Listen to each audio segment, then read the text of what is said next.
Welcome to News Channel 8. I'm Junior Garcia, and here are some of the top stories we have for you tonight. Governor Mapp delivers his first State of the Territory address. A man fatally shot in Hidden Valley, and WAPA gets praise from Vice President Blyden at Caribbean Energy Summit. These stories and more up next on News Channel 8.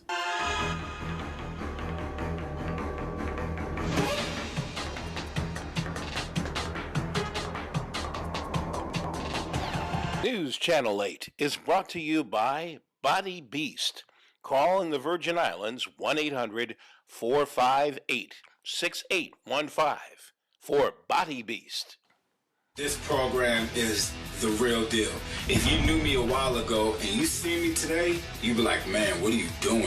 I'm doing Body Beast. I decided to try Body Beast because I was looking for something different. I wanted to lose weight at the same time gain muscle. It's easy. In our top story, Governor Kenneth Mapp struck an optimistic tone for the future, while nonetheless painting a bleak picture of the Territory address Monday evening.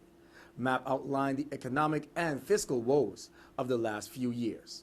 Upon leaving office in 2007, Governor Charles Turnbull left a net cash balance of $233 million.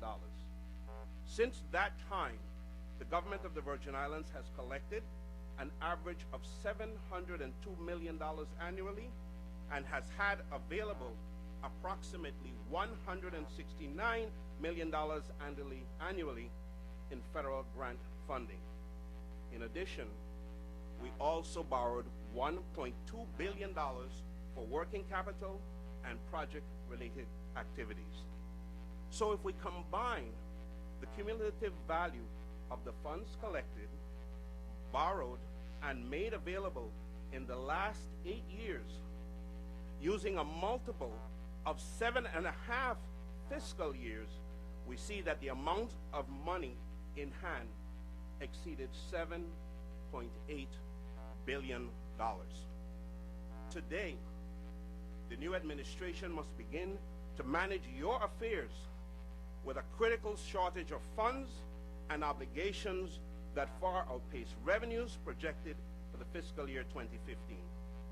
General fund appropriations for basic critical services and operations of the government exceed revenues by approximately $91.2 million.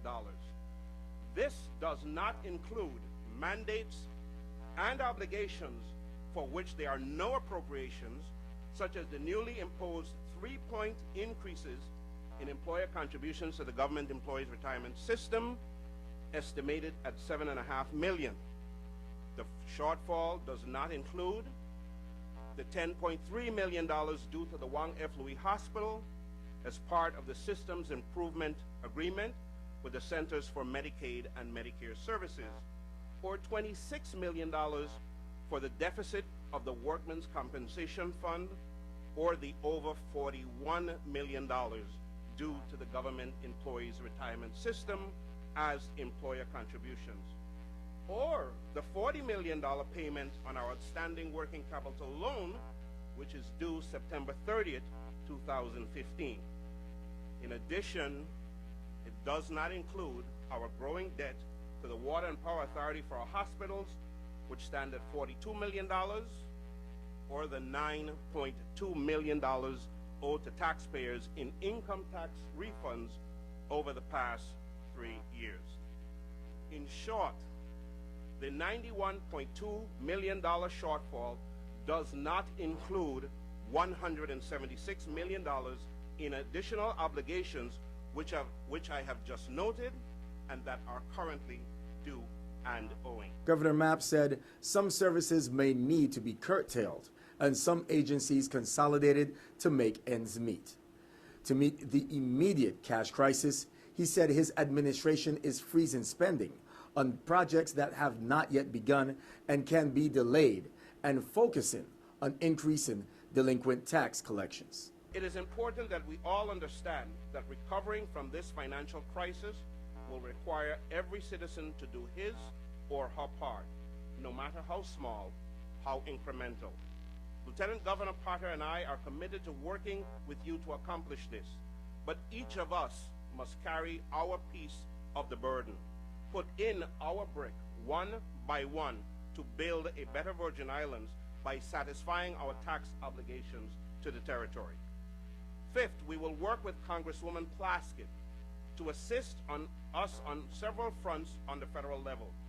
We must have the U.S. Department of Treasury move on implementing new regulations which will clear the issues regarding the continued reduction of the residency requirement days and definitions of source income as it relates to new investments in the financial service sector and captive insurance industry. Tremendous economic opportunities for the territory lie ahead in jobs and revenues if we can persuade President Obama's Treasury Secretary to move on these fronts. Along with our delegate, we are forging a strategy not only to maximize access to federal grants, but to also ensure we are using the funds correctly and completing all of the reporting requirements to keep existing and new grant funds flowing. With an accountability process in place, we may successfully eliminate federal fiduciary oversight in some areas, which continues to cost this government some $3 million annually. I have directed the OMB director to manage aggressively and monitor our compliance with the requirements so that by June 2016, there will no longer be a justification for such oversight. We have hired a new Deputy Budget Director for Federal Grants Management Unit at the Office of Management and Budget to ensure that this job gets done. Unfortunately, we have not done a very good job of managing and properly utilizing our federal grant funding. This has been costly for this territory. I am therefore putting our federal grant managers on notice that the people of these Virgin Islands demand accountability and performance, especially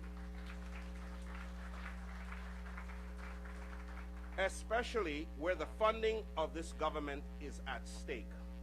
Our ability to survive as a government requires it. As such, this administration will not transfer any employment costs to the general fund to retain federally funded positions when federal grant managers fail to perform and lose federal grant monies.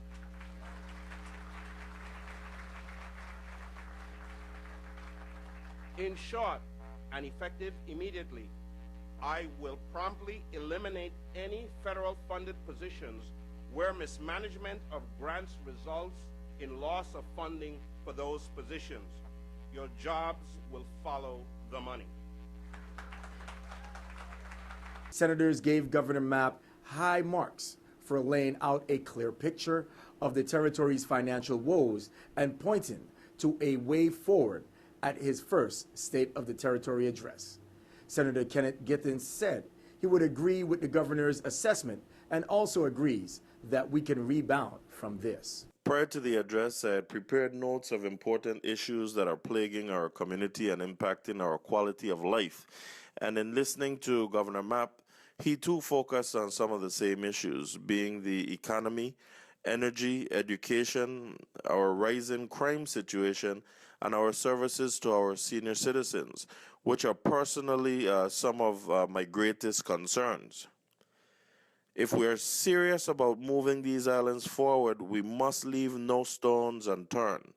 And that's why I love the posture that the administration is taking to protect the people, the interest, that is, of the people of the Virgin Islands, especially the posture that he's taking with the Jovensa situation as well. I do believe that we are finally going in the right direction, and we need to just be supportive. Major Crime Bureau of Detectives on St. Thomas are investigating a fatal shooting of 21-year-old Ezekiah Joseph that occurred on January 26 in a Hidden Valley Apartments. Here is Virgin Islands Police Department Public Information Officer Melanie Rames with the details. Major Crime Bureau detectives on St. Thomas are investigating a fatal shooting that occurred on January 26th in the Hidden Valley Apartments. The victim has been identified as 21-year-old Ezekiah Joseph. Officers were notified of shots fired and a man down at about 6:15 p.m. When officers arrived on the scene, they saw an unresponsive male near Building 21. The victim was pronounced dead on the scene by emergency medical technicians and taken to the Schneider Regional Medical Center, according to police. This case is being investigated by the Major Crime Bureau detectives. Detectives are asking anyone who knows anything about this fatal shooting to call them at 714-9833, extension 5618, 714-9843, extension 5619, or 718-9823, extension 5617. You can also call 911 or Crime Stoppers USVI at 1-800-222-TIPS. Stay with us. We have more news straight ahead. This is News Channel 8.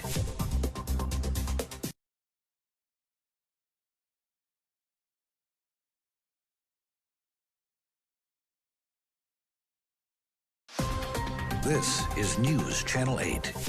And welcome back to News Channel 8. At the recent Caribbean Energy Summit, Vice President of America Joe Biden spoke on the success of the U.S. Virgin Islands fuel switch project. Some people out there think that it can't be done in the Caribbean. They're dead wrong. They are dead wrong. Not only can it be done, it is being done right now with some of your neighbors. Look at what the U.S. Virgin Islands are doing. They're combining renewable energy with propane to lower costs and secure their supply, saving ratepayers 30% on electric bills, while at the same time reducing greenhouse gas emissions from the fossil fuel fleet by 12%. You know, solar photovoltaic facilities at the Shirley King Airport that the Port Authority is saving nearly $1,000 a day. That's real money. Meanwhile, Senator Kenneth Gittens, chairman of the Committee on Rules and Judiciary, said he and his staff stands ready to receive the nominations of the individuals that have been forwarded to the office of the Senate President last week by Governor Mapp. Though the task may be comprehensive, the people of the Virgin Islands are depending on us as a legislative body to complete a proper and thorough vetting process of all the nominees. When Governor Mapp made his announcement of nominees, my staff and I immediately began preparing ourselves for the task of gathering the necessary information to at least begin the biographical information gathering process and to set up tentative dates for the confirmation hearings. As I receive documentation from the Office of the Senate President, I will also meet with the committee members in order to finalize the preparations. Stay tuned. We have more news coming up next. This newscast has been sponsored by Mario's Virgin Crystal. Let us save you the hassle of lugging those jugs around. Purified bottled water conveniently delivered to your home or office. Also available in your favorite grocery store. Call 773-2810. This is News Channel 8.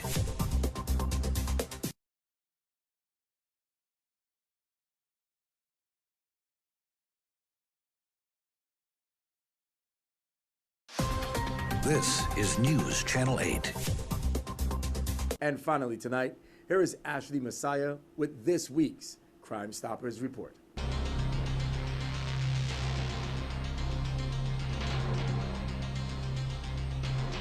Good evening, everyone. This is Ashley Messiah reporting on Weekly Crime Stoppers. Crime Stoppers USVI empowers you to make your neighborhood safer by reporting information while remaining totally anonymous. If you know something, say something, as law enforcement needs your help to know what you know.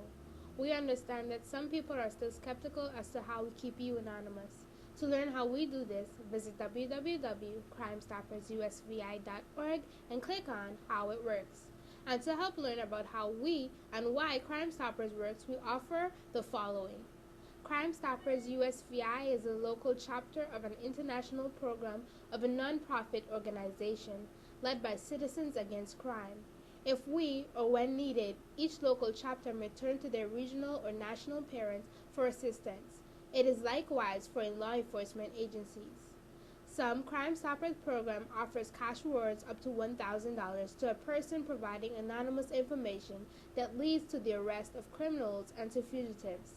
Here in the VI, we offer rewards up to $2,500. Information is received through anonymous tips that Crime Stoppers USVI receive through a secure phone line or through a secure web connection manned by a professional program coordinator. Each tipster is assigned a code number for the purpose of ensuring anonymity. Crime Stoppers USVI is based on the principle that some other than the criminals has information that can solve a crime and was created to combat the three major problems faced by law enforcement in generating that information. 1. A fear of reprisal, criminal revenge, to kill or hurt someone in a way or to silence a victim or a witness. 2. An attitude of apathy, having a lack of concern and indifference. And 3. A reluctance, a hesitance and unwillingness to get involved. Crime Stoppers USVI resolve these problems by offering anonymity to the paying cash reward when the information supplied leads to an arrest or the recovery of property. The date to no tipster has ever had their identified relieved due to a fault in the Crime Stoppers system. Crime Stoppers does not receive any grant money or government funding. We rely on tax-deductible donation from the community. To donate, visit our website at www.crimestoppersusvi.org and click on Support Us. This is Ashley Masai reporting your weekly Crime Stoppers for News Channel 8.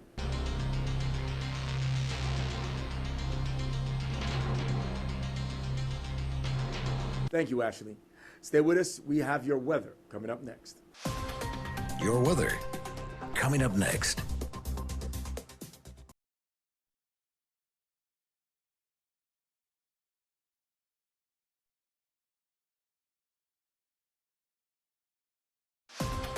Your weather.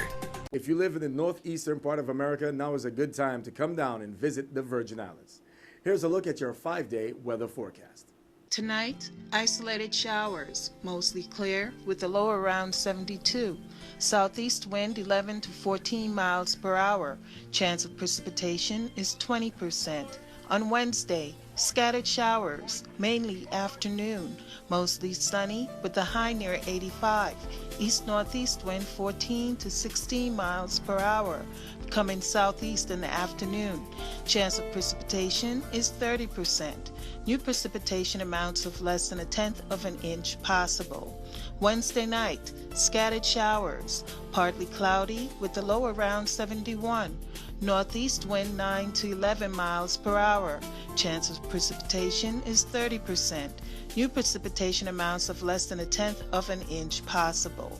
On Thursday, scattered showers, mostly sunny with a high near 85. East wind around 11 miles per hour. Chance of precipitation is 30%. New precipitation amounts of less than 1/10 of an inch possible. And on Thursday night, isolated showers, partly cloudy with a low around 71. Northeast wind around 15 miles per hour. Chance of precipitation is 20%. This is Cheryl Francis with your Channel 8 News Weather. Well, that's a look at what's happening here in our territory. On the behalf of WSVI News Channel 8, we want to say be safe. Thank you for tuning in. I'm Junior Garcia, and World News is coming up next. Good night, Virgin Islands. News Channel 8 is brought to you by Body Beast. Call in the Virgin Islands 1-800-458-6815 for Body Beast. This program is the real deal. If you knew me a while ago and you see me today, you'd be like, man, what are you doing? I'm doing Body Beast. I decided to try Body Beast because I was looking for something different. I wanted to lose weight at the same time gain muscle. It's easy.